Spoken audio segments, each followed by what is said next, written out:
And action! Hey friends, I'm back again doing another video. I just finished another book. This one's called The War of Art by Steven Pressfield.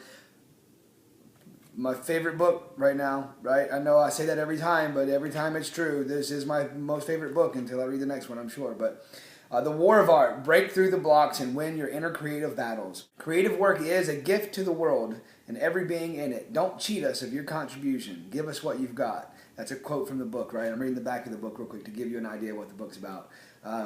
Do you dream about writing the great American novel? Regret not finishing your paintings, poems, or screenplays? Want to start a business or charity? Wish you could start dieting or exercising today? Hope to run a marathon someday? If you answered yes to any of these questions, then you need to read The War of Art. In this powerful, straight-from-the-hip examination of the internal obstacles to success, best-selling author Steven Pressfield shows readers how to identify, defeat, and unlock the inner barriers to creativity. The War of Art is an inspirational, funny, well-aimed kick in the pants guaranteed to galvanize every would-be artist, visionary, or entrepreneur. And then it's got some quotes here. Or not quotes, some testimonials from the book. I can't even describe how I can tell. I'll tell you this real quick. First of all, this book first came into my awareness from a Randy Gage blog post that he did for this book, which is, I'm reading this one. So I got 3 books by Steven Pressfield that I'm reading. The War of Art, which I just finished. Turning Pro, which I'm going to start tonight. And then as soon as I'm done with Turning Pro, I'm going to read this one, which is called Do the Work. But I first became aware of Steven Pressfield at all and any of these works with a blog post that Randy Gage did for Do the Work. And I'm going to link that blog post into this description down here because it's a really good blog post. So he talks about this book and why it's awesome and why you should read it. And I haven't read this one yet, so I can't tell you why you should read it. Although I can tell you I'm already really excited to read it because I read this one. And something that he says a lot in this book, I'm holding it upside down. Make a horrible Vanna White, don't I?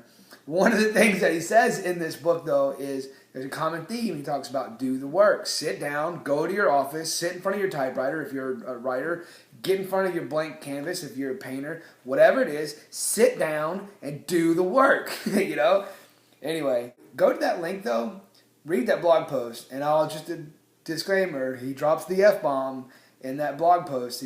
But if you look down in the conversation, in the comments under that blog post, there was a lot of back and forth conversation, which I was a part of, on the use of the F-bomb in that. So if you're interested in my take on using choice language, whether or not we should or shouldn't, and when it's appropriate to, and when it's not appropriate to, I was a big part of that conversation, that back and forth in the comments there. So check that out.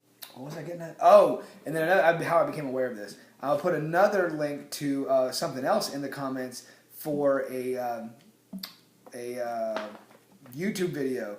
There's a podcast called The Joe Rogan Experience, and Steven Pressfield was recently, a little while back now, was on The Joe Rogan Experience, and I listened to that podcast, and that was fantastic. It was a really good conversation where they talk about the War of Art, they talk about Turning Pro, which is where I first heard about this one, and they talk about Do the Work. And you're listening to, a couple of real producers, people who don't just dream about it, they do about it, and they were raving about these books as well and how it helped them, kind of get over some obstacles and stuff like that. So there's a good conversation there if you're interested in that. I'm going to put the YouTube link to that podcast episode in the description box, so that's worth checking out. Anyway, as for the book itself, one of the things I really liked about this book was that in the beginning of the book, he really personifies resistance as if it's this person that's outside of you, that's out to get you, right? To squander your goals and dreams and to keep you procrastinating and going nowhere fast. But some of my notes here, I took notes. I mean, I took pages and pages and pages and pages and pages of notes.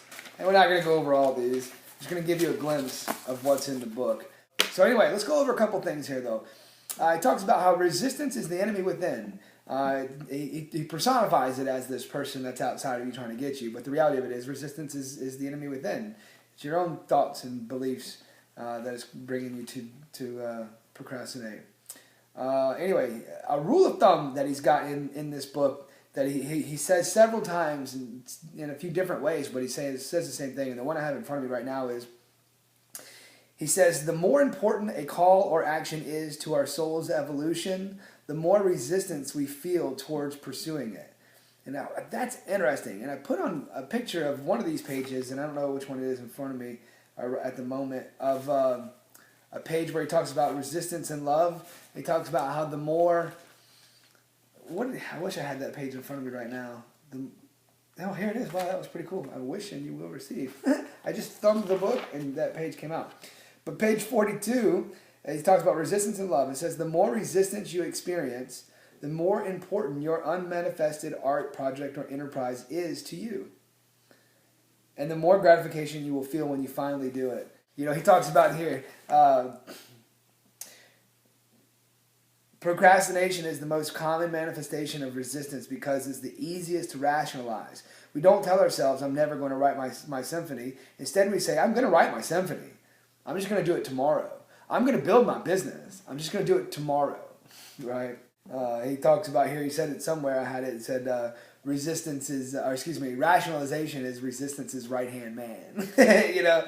But anyway, the rule of thumb that I was going to tell about you earlier, I did, I shared that. Yeah, the more important it is, the more important it is to us, the more resistance that we'll feel towards it. And a lot of it talks about the reason why is it's out of fear. Basically, at the end of the day, that's what it boils down to. And fear of what? Well, that depends, and he's got a lot of different ideas on that, but it really could be the fear of success. And that one just doesn't even make sense, but yet it's a real thing, man. It's a real thing. The more scared we are of a work or calling, the more sure we can be that we have to do it. So that makes me think of Tony Robbins. He says, if we can't, then we must. Rationalization, I mentioned how it's resistance's right-hand man. Its job is to keep us from feeling the shame we would feel if we truly faced what cowards we are for not doing our work. It's one thing to lie to ourselves. It's another thing to believe it. Rationalization is resistance's spin doctor. Instead of showing us our fear, which might shame us and impel us to do our work, resistance presents us with a series of plausible, rational justifications for why we shouldn't do our work. So anyway, that's a glimpse of Turning Pro. Not Turning Pro, excuse me, that's my next book. That's a glimpse of The War of Art by Steven Pressfield. And I really just can't, the subtitle says it all. Break through the blocks and win your inner creative battles. And then it sounds misleading, the subtitle. And I'm glad he said something about, do you dream about a great novel, paintings and all this. But one of them was, do you want to start your own business or charity? And I'm glad he had that in there, at least there, because this book seems like it's written by an author, right? He writes novels and stuff. And he's talking to the artist, the painter, the symphony or, creator, whatever, all this kind of stuff. But, and he mentions the, starting a diet or whatever. This isn't just for people who identify themselves as artists. This is a book, if you have any kind of goal, dream, or aspiration that you want to move towards, that is important to you, but for some reason, you just can't figure out why you're not moving towards it, take a look at this book, The War of Art. I mean, it's a simple, easy read. It's not that, 165 pages. It's not a very, very thick, intimidating book. You can read it in a matter of a couple of days. Even a slow-paced reader like myself, an undeveloped reader, such as myself, I read it in 10 days, and I didn't touch it every day for 10 days. I started it on the 15th of this month, and I finished it today on the 25th. So it took me 10 days to read it, but it didn't take me 10 days of reading to read it. You know what I'm saying? It's not that intimidating of a book. But anyway, fantastic book. I highly recommend it. I am on to my second Steven Pressfield book, Turning Pro, before I get to my third Steven Pressfield book, Do the Work. And I'm really excited for these. I've rambled on enough in this video.